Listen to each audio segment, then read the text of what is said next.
Hello my friends. We are infinitely grateful to meet you at Castle Natria. Today we have prepared for you all the most important facts about a separate rewards track for Battlegrounds. We will share with you our calculations as well as our opinion on these global changes. Fact number 1.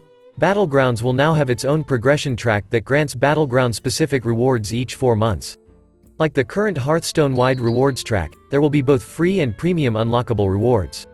For reaching levels, players will be able to get new Battlegrounds emotes, hero skins and strikes. In other words, this is an alternative way to get additional cosmetic items. The main resource for progression on the Battlegrounds track is Battlegrounds XP. These are points that you can only get in the Battlegrounds mode. They have no effect on the main Hearthstone rewards track. Each hit in the top 4 will earn you 10 Battlegrounds XP points. Each defeat will not bring you Battlegrounds points at all, but you will still gain some XP for the main Hearthstone rewards track as you play Battlegrounds. The main source of XP will be 3 weekly quests. For completing each mission, you will receive 60 XP. This way you can get 180 XP per week. Any unfinished missions for the week are banked until the end of the season, so even more casual Battlegrounds players can take advantage of their big XP boosts whenever they play. This means that there is a theoretical possibility to complete all the quests at the end of the season in one day and complete the rewards track. The track contains very few free rewards.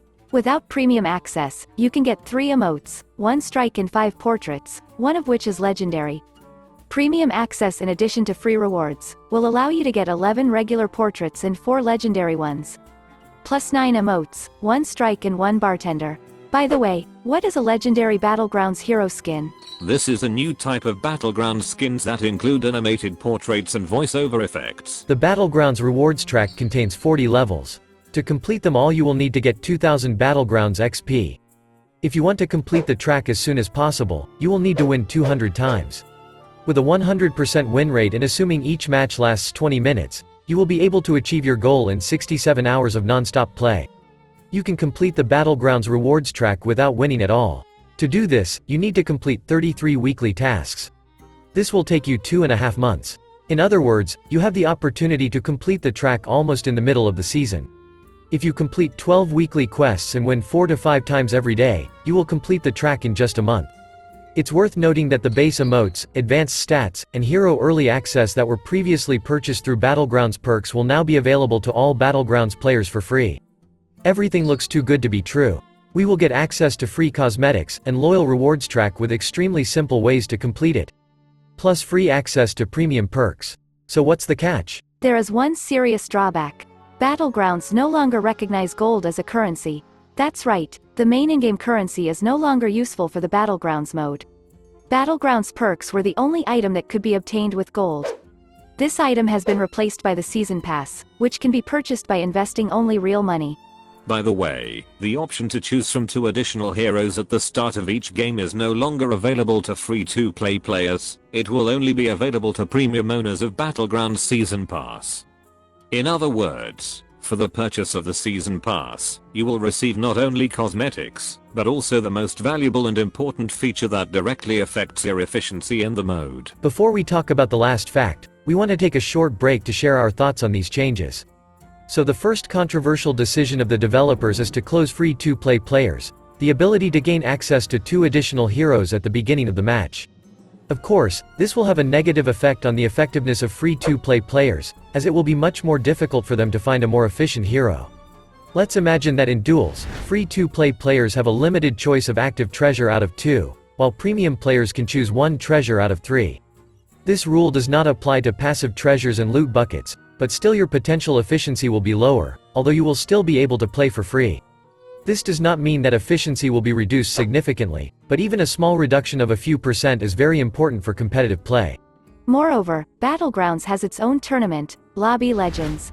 Without purchasing a premium pass, you will not be able to compete with other professional players. Thus, getting into Lobby Legends becomes almost impossible for free-to-play players. This fact makes Battlegrounds no longer fully free to play. And it's very sad. Regardless, Battlegrounds remains Hearthstone's cheapest and most loyal mode if you're looking for fun and don't care about ranking numbers. I think that a large part of the fans may be extremely saddened by this shortcoming.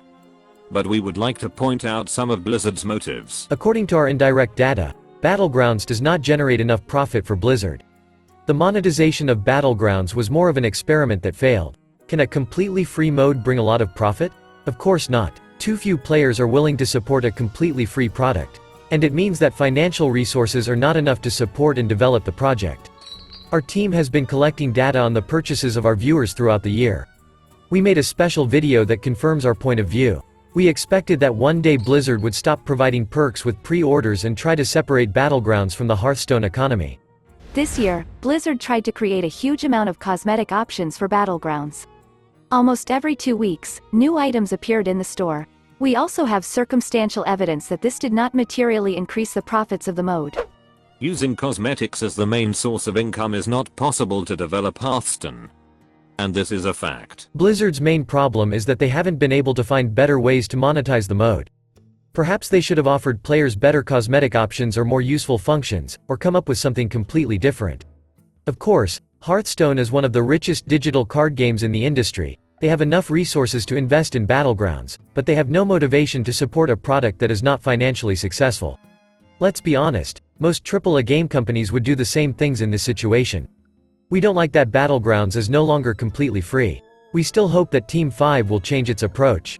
This is a very bad decision by Blizzard, but I understand their motives. The last chance to increase profits is to sell us the most useful feature for real money.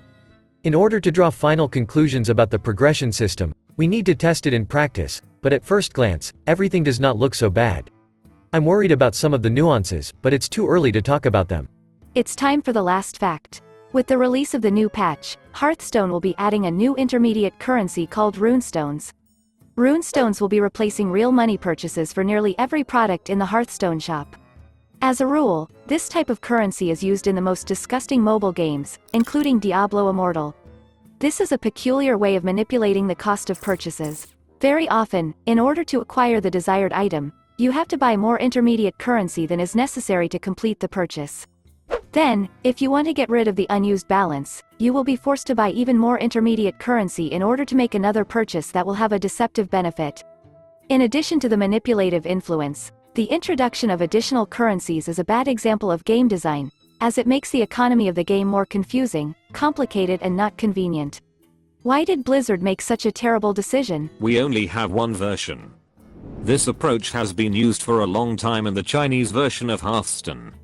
In China, there are very strict rules on the distribution of games with in-app purchases. Many countries around the world are also adjusting the legislation in the field of promoting games with loot boxes. Perhaps Blizzard is trying to adapt Hearthstone to future changes in the mobile gaming industry. We refuse to believe that the only reason for the introduction of an additional currency is the greed of Bobby Kotick. At the same time, it is worth noting that China is the main source of profit for Hearthstone. The China region generates more revenue for Blizzard than all other countries combined. Perhaps Runestones are really capable of making players spend significantly more money.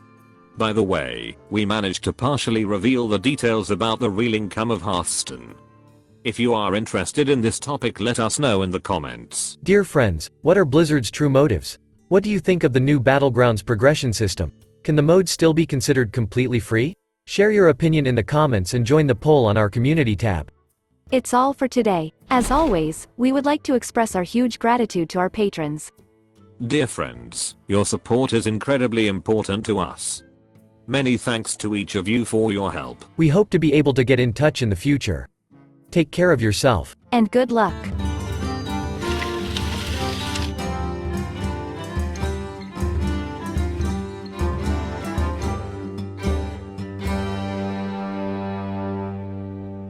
Job's done.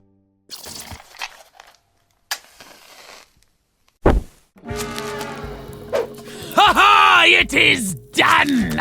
As we speak, magical fiends flood the streets of Dalaran. Give me more, give me more! Not your gold, my gold! Me take! Me take! I expect no less of your so-called league. Sneaky, sneaky steal! Ours, ours, ours! More gold is being here than all of Kobold Gathergold!